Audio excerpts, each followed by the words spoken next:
I cleaned their mansion for 30 years, raised their children, and asked for nothing in return. But when the millionaire died and his will was read, his daughter screamed at me. How dare you show up here? She thought I was nothing. She thought I had no right to be in that room. But when the lawyers said, she's listed as, everything changed.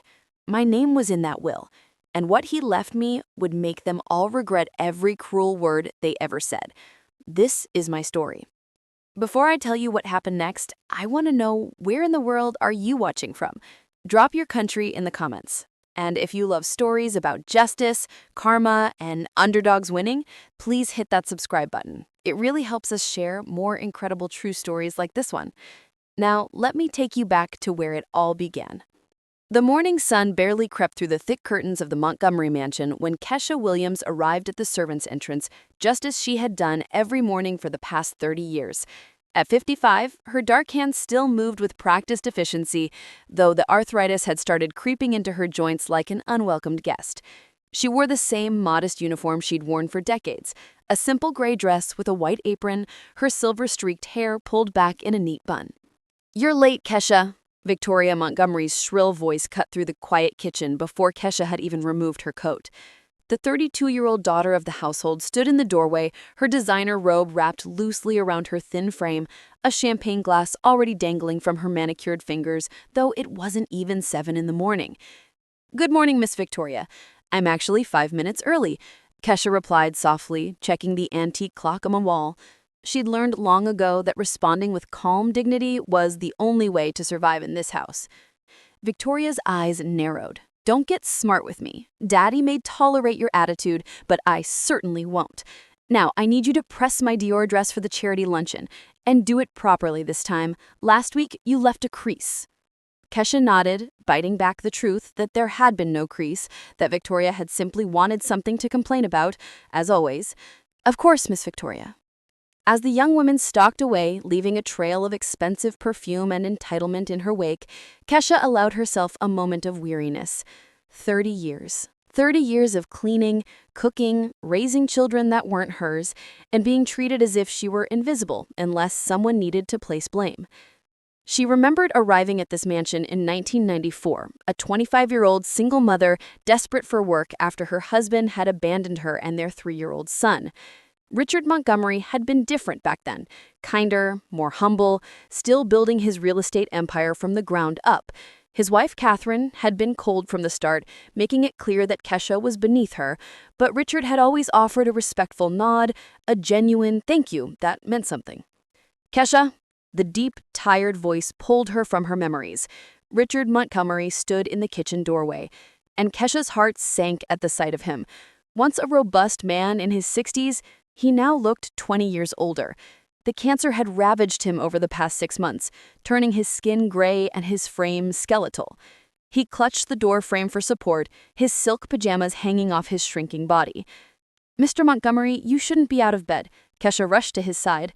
She guided him to a kitchen chair with the same gentle firmness she'd used when his children were young and fought bedtime. "Let me get your medication." "Always taking care of me," he said with a weak smile. "You've been doing that for 30 years, haven't you?" "It's my job, sir," she replied, but they both knew that it had become something more than that, though neither would ever say it out loud. "No," Richard said firmly, his eyes suddenly focused despite the pain medication dulling them. "It stopped being just a job a long time ago, Kesha. You saved my life when I had that heart attack in 2010. You gave me the business advice that saved my company in 2015. You raised my children when Catherine was too busy with her society friends. You held my hand when Catherine died, and you've been holding it ever since." Kesha felt her throat tighten. "Mr. Montgomery?" "Richard. Please. After everything, I think you can call me Richard." She brought him his medications and a glass of water, watching as his shaking hands struggled with the pill bottle. She took it from him gently, opening it herself, counting out the correct dosage as she'd done countless times before. "Do you remember when Victoria was 8 and she broke Catherine's favorite vase?" Richard asked suddenly. Kesha nodded. "She blamed it on the neighbor's boy.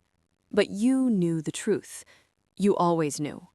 and you took the blame when Catherine was about to fire the boy's mother, who worked for the neighbors. Richard's eyes grew misty. Catherine cut your pay for a month as punishment. I didn't find out the truth until years later. Children make mistakes, Kesha said simply. You've made excuses for them their whole lives, Richard said, his voice cracking. And they've given you nothing but disrespect in return, Victoria especially. She's become everything I tried to teach her not to be. Cruel, entitled, careless with other people's dignity. She's your daughter. She loves you. She loves my money, Richard corrected bitterly. She's 32 years old and has never worked a day in her life. Everything I built, everything I sacrificed for, and she thinks it's all owed to her. He reached out and took Kesha's hand, his grip surprisingly strong. But you worked for every penny. You put your own son through college on your salary from this house. You never asked me for anything extra, even when I knew you were struggling. Kesha looked down at their joined hands, one black, weathered from years of labor, one white, marked with age spots and IV bruises. In another life, another world, perhaps things could have been different between them. But this was the world they lived in, with its rigid lines and unspoken rules. I need to tell you something, Richard said, his voice dropping to barely a whisper. Something important. But before he could continue, the sound of heels clicking on marble announced Victoria's return. Daddy, what are you doing down here with the help? Victoria's voice was sharp with disapproval. She shot Kesha a venomous look. Can't you see he needs rest? Why are you bothering him? I came down on my own, Richard said wearily. Kesha was helping me. Yes, I'm sure she was, Victoria interrupted, her tone dripping with insinuation that made Kesha's stomach turn. Probably asking for a raise or trying to manipulate you while you're vulnerable. Victoria! Richard's voice cracked like a whip, stronger than it had been in months.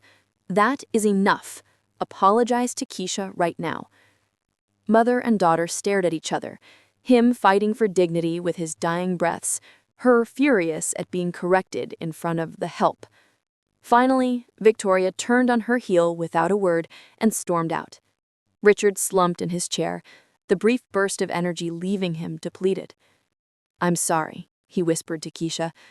I'm so sorry for what you've endured in this house. Don't apologize, sir. Please. Kesha helped him stand, supporting his weight as they made their way back to his bedroom. Save your strength. That night, Kesha returned to her small apartment across town, the same one-bedroom place she'd lived in for 30 years. Modest, but paid for with her honest wages. She looked at the framed photo of her son Marcus, now a successful lawyer, and felt pride swell in her chest. Everything she'd endured had been worth it to give him a better life. 3 days later, at 3:47 in the morning, her phone rang. Miss Williams, this is Montgomery Estate. Mr. Richard Montgomery has passed away. He left instructions that you be notified immediately. Kesha sat in the darkness of her bedroom, tears streaming silently down her face. She'd known it was coming, but grief didn't care about preparation. 1 week later, a formal envelope arrived at her door. Inside was an embossed invitation to the reading of Richard Montgomery's will, scheduled for the following Friday at 2 p.m. at the Montgomery estate. Kesha stared at the invitation for a long time, her hands trembling. In 30 years of service, she'd never been invited to a family event. Why would Richard want her at the will reading? She almost decided not to go. But something in her, perhaps the memory of Richard's earnest eyes that last morning, perhaps the echo of his words, I need to tell you something important, made her press her best church dress that Friday morning and catch the bus to the Montgomery estate one last time. She had no idea that her presence would ignite a firestorm that would change everything. The Friday of the will reading arrived with unseasonably cold weather, as if nature itself was bracing for what was to come. Kesha stood at the bus stop in her best navy dress, the one she wore to church every Sunday, with a black cardigan draped over her shoulders. Her hands clutched her worn leather purse, the invitation folded carefully inside. She'd changed her mind about attending at least a dozen times that morning. Who was she to sit along the Montgomery family during such an intimate moment?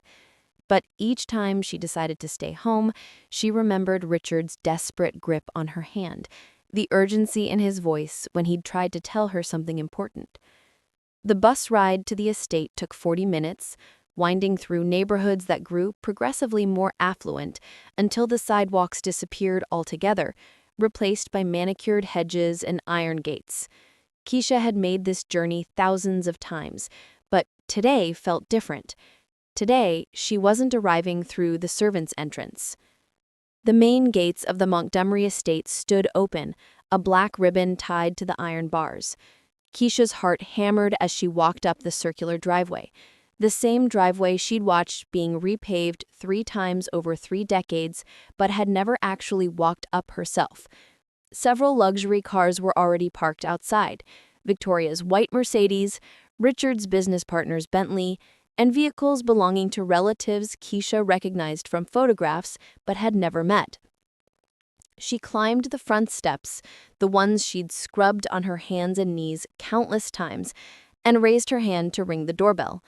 It felt surreal, almost transgressive, to use the front door. Jenkins, the estate's butler who'd been hired only 5 years ago, opened the door. His eyes widened in surprise when he saw her. "Ms. Williams, the family entrance is... I was invited," Kesha said quietly, holding up the embossed invitation. "To the will reading."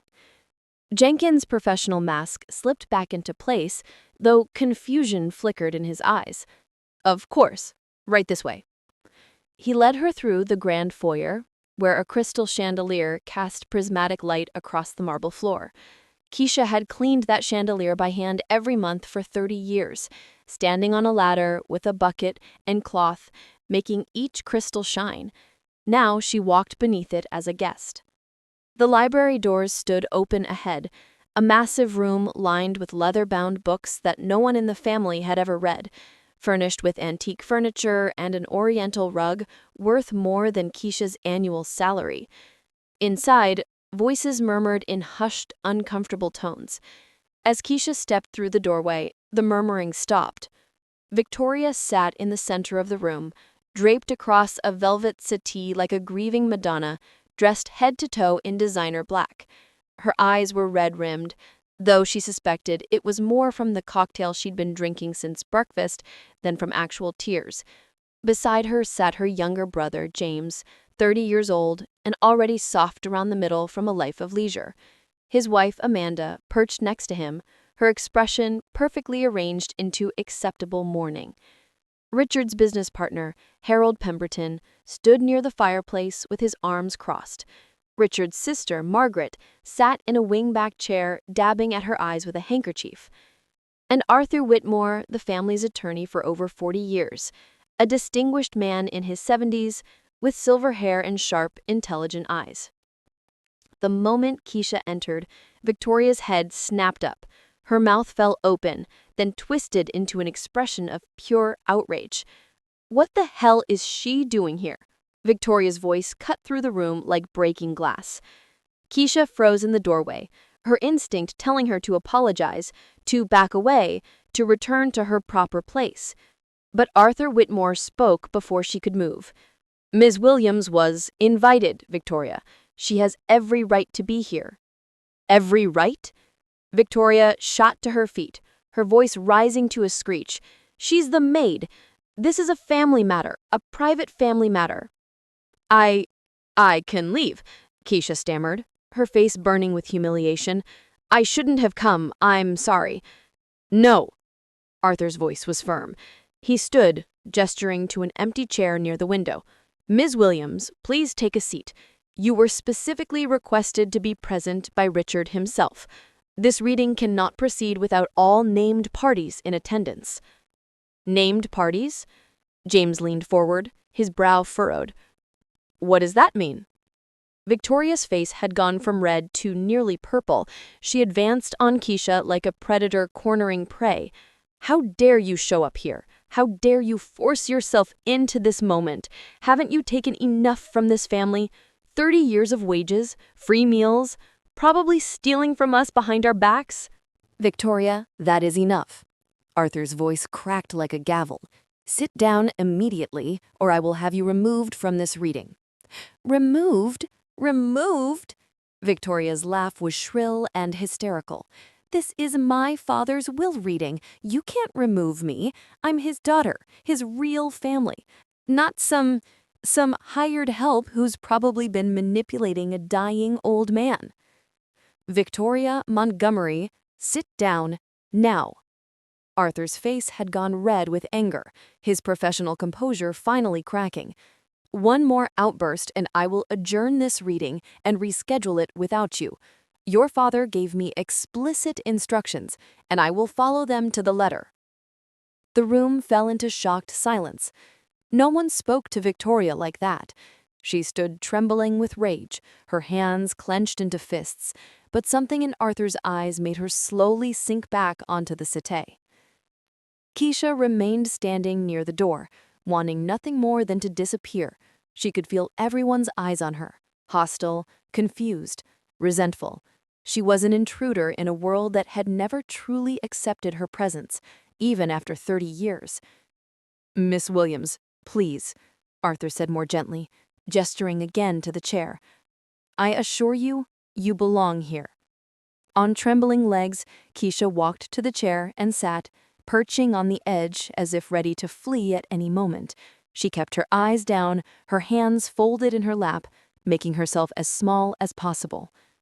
Margaret cleared her throat uncomfortably. "Arthur, perhaps you could explain why Richard wanted... why Miss Williams is here. It is rather unusual." "All will be explained as I read the will," Arthur replied, settling back behind the desk. He opened a leather portfolio and extracted several documents. "Now, if everyone is ready, we'll begin. This is the last will and testament of Richard James Montgomery, executed on October 15th, 2024, 2 weeks before his death. I witnessed and notarized this document myself, and I can attest that Richard was of completely sound mind when he dictated these terms." Victoria made a small noise of disgust, but remained silent, shooting venomous glances at Kesha every few seconds. Arthur's eyes flicked up sharply. "The will was executed before the morphine regimen began. Shall I continue?" Victoria waved her hand dismissively, and Arthur proceeded through the formal legal language. Kesha barely heard the words, her heart pounding so loudly in her ears that it drowned out everything else. Why had Richard wanted her here? What had he been trying to tell her that morning in the kitchen? "To my sister Margaret, I leave the summer house in the Hamptons and the sum of $500,000. Margaret nodded, looking satisfied, if not overjoyed. "To my son James, I leave the downtown office building on Fifth Avenue and the sum of $2 million, with the stipulation that he must hold employment for a minimum of 3 years before accessing the principal." James's face fell slightly. Clearly he'd been hoping for immediate access to the money, but he nodded. "To my daughter Victoria..." Victoria sat up straighter, a satisfied smile playing at her lips. This was the moment she'd been waiting for. She'd never worked, never contributed, but she'd always assumed her father's fortune would be hers. "To my daughter Victoria, I leave the art collection, the family jewelry, and the sum of $1 million. The smile froze on Victoria's face. $1 million?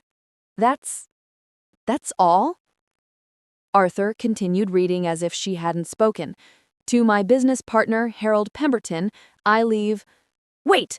Victoria jumped to her feet again. "Wait just a damn minute. $1 million? James gets $2 million and a building. Margaret gets the summer house. What about this house? What about the rest of the estate, the business holdings, the investment portfolio?" Arthur looked at her over his reading glasses. "I'm not finished." "Then finish!" Victoria shrieked. Kesha shrank further into her chair. wishing she could simply vanish. The tension in the room was suffocating.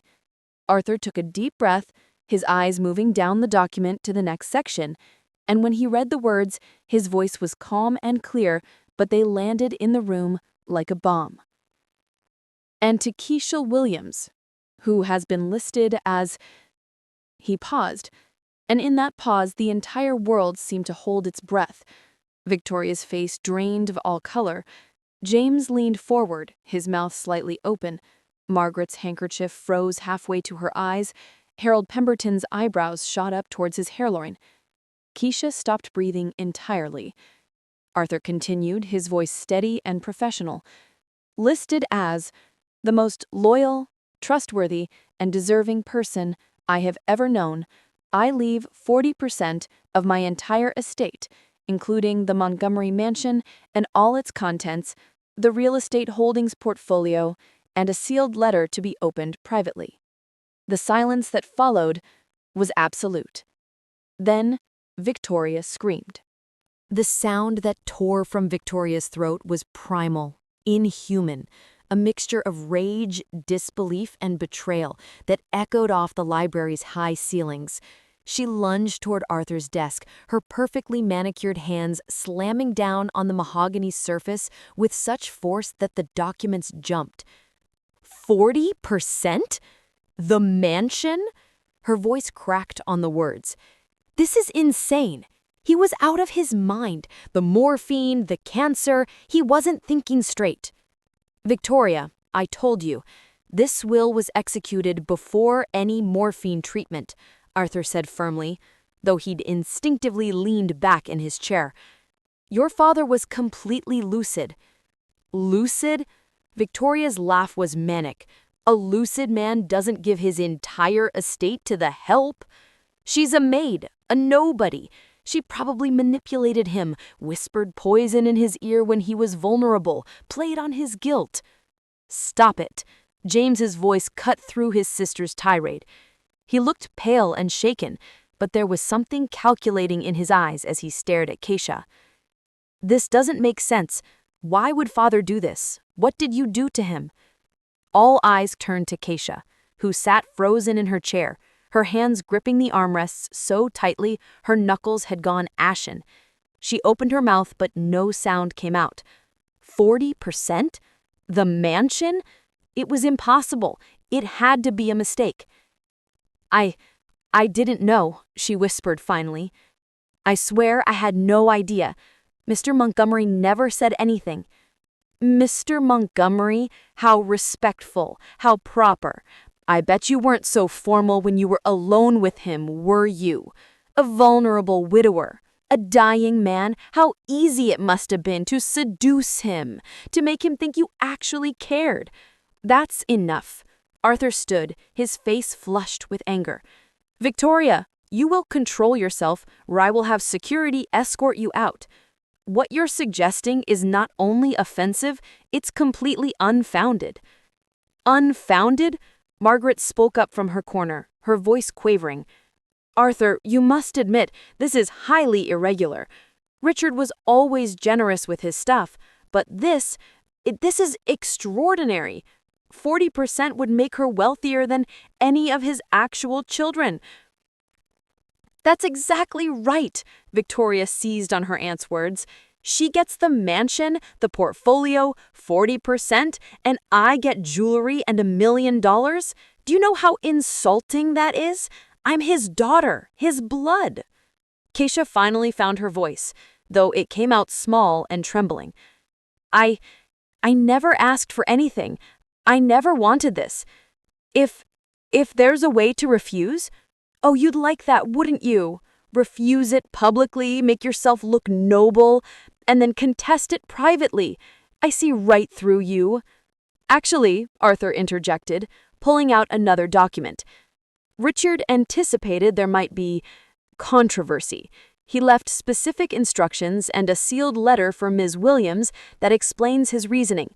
He wanted her to read it privately, but given the circumstances, perhaps it would be beneficial for everyone to hear it. He held up a cream-colored envelope sealed with red wax bearing Richard's signet ring. Kesha's name was written across the front in Richard's distinctive, shaky handwriting, the handwriting that had deteriorated so much in his final weeks. Every eye in the room fixed on that envelope. "Ms. Williams," he extended it toward her. "With your permission." Kesha's hand trembled as she reached for it. The paper felt heavy, weighted with more than ink and words. She looked around the room at the hostile faces, the suspicious glares, the naked greed and fury in Victoria's eyes. "Please," she whispered. "I want you all to hear it. I have nothing to hide." With shaking fingers, she broke the wax seal and unfolded the letter. Richard's handwriting swam before her eyes, and for a moment she couldn't focus. Then the words sharpened, and she began to read aloud, her voice barely above a whisper. "My dearest Kesha, if you're reading this, I'm gone, and I imagine my family is making your life hell right about now. I'm sorry for that. I'm sorry for a lot of things." Kesha's voice caught, but she forced herself to continue. 30 years ago, you came to work for me, a young single mother who needed a chance. I gave you a job. But over the years, you gave me so much more. You gave me loyalty when I was surrounded by opportunists. You gave me honesty when everyone else told me what I wanted to hear. You gave me friendship when I was unbearably lonely after Catherine died. Victoria made a disgusted noise, but Arthur silenced her. In 2010, when I had my heart attack in the study, you found me and called 911. The doctors said if you'd been even 5 minutes later, I would have died. You saved my life. James shifted uncomfortably in his seat. In 2015, when my company was on the verge of bankruptcy, you were the one who suggested I look into the emerging market properties downtown. Do you remember? You'd overheard a conversation at the bus stop about new development zones. That tip from the Maid saved my business and made me millions. I never properly thanked you. I never properly compensated you. Kesha's eyes filled with tears, making the words blur. You raised my children when their mother was too busy with social climbing. You comforted Victoria through her nightmares, taught James his times tables, attended their school plays when Catherine and I were too busy. You were more of a mother to them than their own ever was, and they repaid you with contempt. That's a lie, Victoria shrieked, but her voice lacked conviction. When Catherine was dying, Kesha continued reading, her voice breaking, she called me to her bedside. She told me she'd been wrong about you, that she'd treated you terribly out of jealousy of your kindness, your integrity, qualities she knew she lacked. She made me promise to take care of you when she was gone. I failed that promise. I let my children continue to treat you as less than human. I let you scrub floors and clean toilets when you should have been sitting at my table as an equal. The room had gone completely silent now. Even Victoria had stopped her protests, though her jaw was clenched so tight it looked painful. The 40% I'm leaving you represents a fraction of what you're truly owed. For saving my life, for your business insight, for raising my children, for 30 years of dignity in the face of disrespect. The mansion is yours because you made it a home when everyone else just saw a showpiece. You love that house in ways my family never did. I know they'll fight this. I know they'll call you names, accuse you of manipulation, try to paint you as a gold digger. But I've made this will airtight.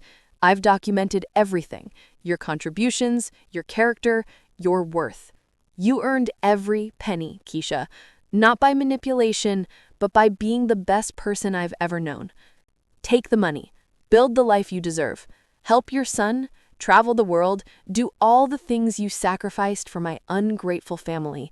And please, forgive an old fool for taking 30 years to say what should have been said on day one. Thank you. Thank you for everything. With deepest respect and gratitude, Richard. Kesha's tears fell onto the paper, smudging the ink. When she looked up, the room was spinning. Margaret was crying quietly into her handkerchief. Harold Pemberton looked thoughtful, almost approving.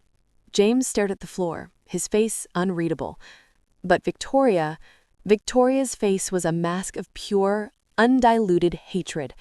I don't believe a word of it, she hissed. You probably wrote that letter yourself. You forged it. This whole thing is a fraud, and I'm going to prove it. She grabbed her purse and stormed toward the door, then spun around one last time. You haven't won anything, Kesha. By the time I'm done with you, you won't have a penny. I will burn that money before I let you touch it. This isn't over, not by a long shot. The door slammed behind her with a force that rattled the windows. Arthur cleared his throat. Ms. Williams, I should inform you, you have every legal right to that inheritance. It's ironclad.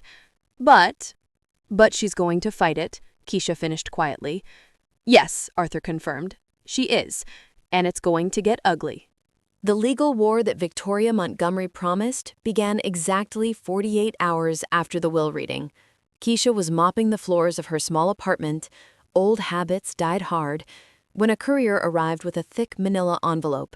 Inside were papers declaring Victoria's formal contest of the will, along with lawsuits alleging undue influence, manipulation, and mental incompetence on Richard's part. Kesha sat at her tiny kitchen table, the legal documents spread before her like an accusation. The words fraud, exploitation, and elder abuse jumped out from the pages. Her hands shook as she called Arthur Whitmore. I expected this, Arthur said calmly. Don't panic, Miss Williams. Richard prepared for this scenario. We have documentation, witnesses, medical records proving his competency. Victoria has no case. But the things she's saying, Kesha's voice cracked. She's calling me a predator. She's saying I manipulated a dying man. My neighbors will see this in the news. My son. Oh God, Marcus doesn't even know about any of this yet. Then tell him, Arthur advised gently, and prepare yourself. Victoria has hired Mitchell and Sterling, the most aggressive litigation firm in the state. They'll dig into every aspect of your life looking for anything they can use against you. He wasn't wrong. Over the next 3 weeks, Kesha's life became a nightmare. Private investigators followed her to the grocery store, to church, photographing her every move. Reporters camped outside her apartment building. The tabloids had a field day. Maid manipulates Millionaire. Gold digger or Good Samaritan? The help helps herself to fortune? Her son Marcus flew in from Chicago, where he practiced corporate law. When he arrived at her apartment, he wrapped her in a tight embrace. Mom, why didn't you tell me? His voice was thick with emotion. I had to find out from the news that my mother inherited millions? I was going to refuse it. I don't want their money, Marcus. I just want my quiet life back. No. Marcus pulled back, his jaw set with determination. Absolutely not. Dad, you earned that money. You sacrificed everything for me, working in that house while they treated you like garbage. If that man wanted to finally do right by you, you're going to accept it. But the things they're saying are lies, and we're going to prove it. Marcus opened his briefcase, pulling out a legal pad. I'm taking a leave of absence from my firm. I'm representing you personally. And Mom, we're going to win this. The preliminary hearing took place 6 weeks after the will reading, in a courtroom that felt designed to intimidate. Victoria sat at the plaintiff's table, in a black Chanel suit, her lawyer, a sharp-faced man named Robert Sterling, whispering in her ear. Behind them sat James, though he looked increasingly uncomfortable. Kesha sat beside Marcus and Arthur, wearing her church dress and sensible shoes, looking exactly like what she was, a working woman out of her depth in a world of millionaires. Judge Patricia Thornton, a stern black woman in her 60s, presided over the hearing. She reviewed the motion to contest the will with an inscrutable expression. Mr. Sterling, you're arguing that Richard Montgomery lacked testamentary capacity when he executed this will. What's your evidence? Sterling stood smoothly. Your Honor, Mr. Montgomery was suffering from stage 4 pancreatic cancer, was on multiple medications, including pain management drugs, and was clearly vulnerable to manipulation by someone who had unprecedented access to him during his final weeks. The will was executed before morphine treatment began, Arthur countered, standing. We have medical records confirming Mr. Montgomery's full cognitive function at the time. Access and opportunity don't prove manipulation, Sterling pressed on. But we have evidence of Miss Williams' calculated campaign to isolate Mr. Montgomery from his family, to position herself as indispensable, and to extract promises from a dying man. That's a lie!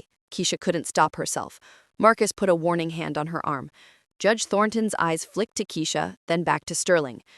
Do you have actual evidence of this calculated campaign, counselor, or just speculation?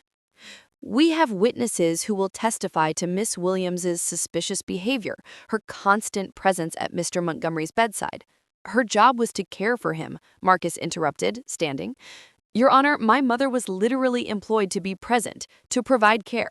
Doing her job isn't evidence of manipulation. Mr. Williams makes a good point, Judge Thornton said. Mr. Sterling, unless you have something more concrete than an employee doing her job, I'm inclined to deny this motion. Sterling's jaw tightened. Your Honor, we also question the authenticity of the letter read at the will reading. We believe it may have been forged. It bears Mr. Montgomery's signet ring seal. His handwriting has been verified by 3 independent experts, and it was witnessed by his attorney, Arthur said sharply. This is getting desperate, Your Honor. I agree. Judge Thornton looked unimpressed. Mr. Sterling, do you have any actual evidence of forgery? We're requesting a handwriting analysis, which you're welcome to conduct, but it won't change the facts. Motion to contest the will is denied pending your ability to produce actual evidence rather than speculation. She banged her gavel. This hearing is adjourned. Victoria's scream of frustration echoed through the courtroom. But Sterling wasn't finished. As everyone filed out, he caught up with Kesha in the hallway, cameras flashing around them. This isn't over, Miss Williams. We're going to examine every aspect of your relationship with Richard Montgomery, every conversation, every moment alone, every penny you ever received. And when we're done, you'll wish you'd never set foot in that house. Marcus stepped between them. Is that a threat, counselor? It's a promise. That night, Kesha couldn't sleep. She lay in bed staring at the ceiling, wondering if this fight was worth it. Maybe she should just walk away, refuse the inheritance, go back to her quiet life. But then her phone buzzed with a text from Arthur. Meet me at my office tomorrow morning, 9 a.m. I found something. When Kesha and Marcus arrived at Arthur's downtown office the next morning, they found him surrounded by file boxes and wearing an expression somewhere between anger and vindication. I've spent the last month going through Richard's personal files, financial records, emails, documents he kept locked in his private safe, and I found something Victoria is definitely going to want kept quiet. He pulled out a folder and opened it on his desk. Inside were bank statements, canceled checks, and email printouts. For the past 5 years, Victoria has been embezzling from the family business. Small amounts at first, $10,000 here, $20,000 there, but it escalated. In the last year alone, she's stolen over $3 million. Kesha's mouth fell open. Richard knew? He found out 2 months before he died.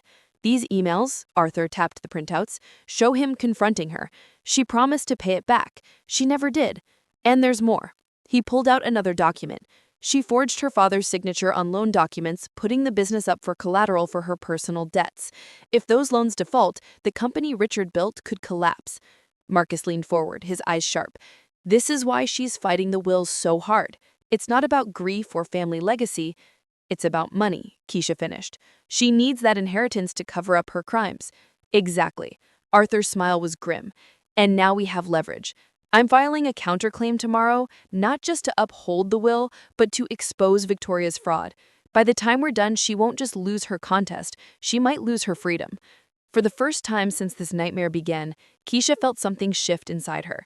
This wasn't just about money anymore. This was about truth, about justice, about proving that 30 years of honest work meant more than a lifetime of entitled corruption. Do it, she said quietly. File everything. Victoria had declared war, but she'd forgotten one crucial thing. Kesha Williams had spent 30 years learning to fight battles in silence. Now it was time to fight in the open, and this time she wasn't going to back down. The final hearing took place 3 months after that preliminary victory, in a packed courtroom that felt more like a theater than a place of justice. News cameras lined the hallway outside, reporters jostling for position, everyone wanting to witness the conclusion of what had become the most talked about inheritance case in the state. Victoria sat at her table, looking significantly less composed than before. Her designer suit couldn't hide the dark circles under her eyes, the tremor in her hands. Beside her, Robert Sterling shuffled papers with the air of a man who knew he was fighting a losing battle. Arthur Whitmore stood before Judge Thornton with quiet confidence, a stack of evidence at his fingertips. "Your Honor," Arthur began, "we're not just here to defend Richard Montgomery's will. We're here to expose why Victoria Montgomery is so desperately trying to overturn it." He presented the financial records methodically, bank statements showing systematic withdrawals, forged signatures on loan documents, email threads where Victoria pleaded with her father to keep quiet about her theft. Each piece of evidence was another nail in her coffin. Victoria's lawyer tried to object, tried to claim the evidence was obtained improperly, tried everything to stop the avalanche. But Judge Thornton was thorough, examining each document with keen attention. "Miss Montgomery," the judge said finally, her voice cutting through the courtroom like a blade, "you stand accused not only of contesting a legitimate will, but of embezzling over $3 million from your family's business. Do you have anything to say in your defense?"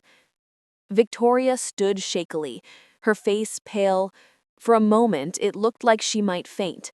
Then her mask of entitlement cracked completely, and tears streamed down her face. "He was my father. Everything I did because I needed help.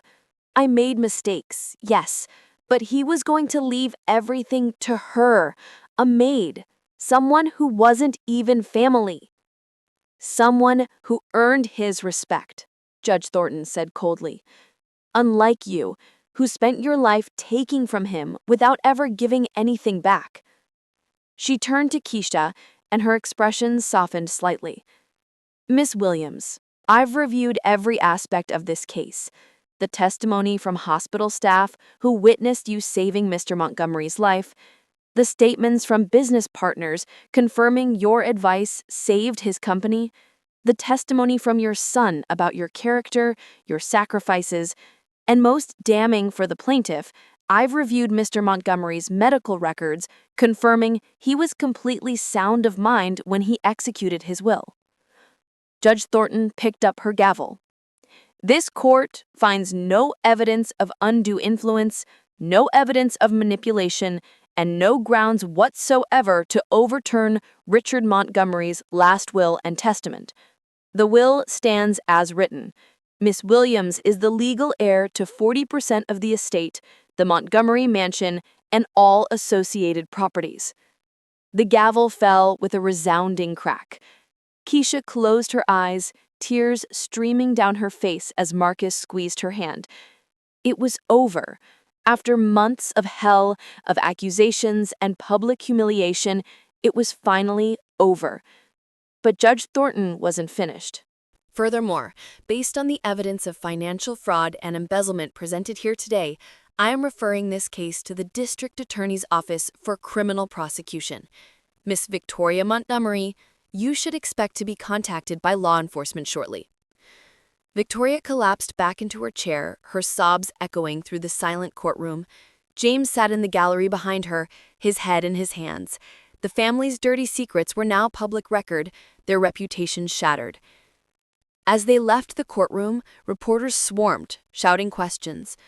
But Marcus cleared a path for his mother, and Arthur followed close behind, shielding her from the chaos.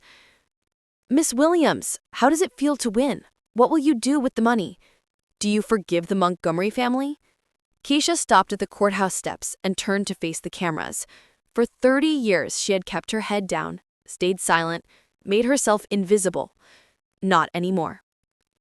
"I didn't do this for money," she said clearly, her voice steady.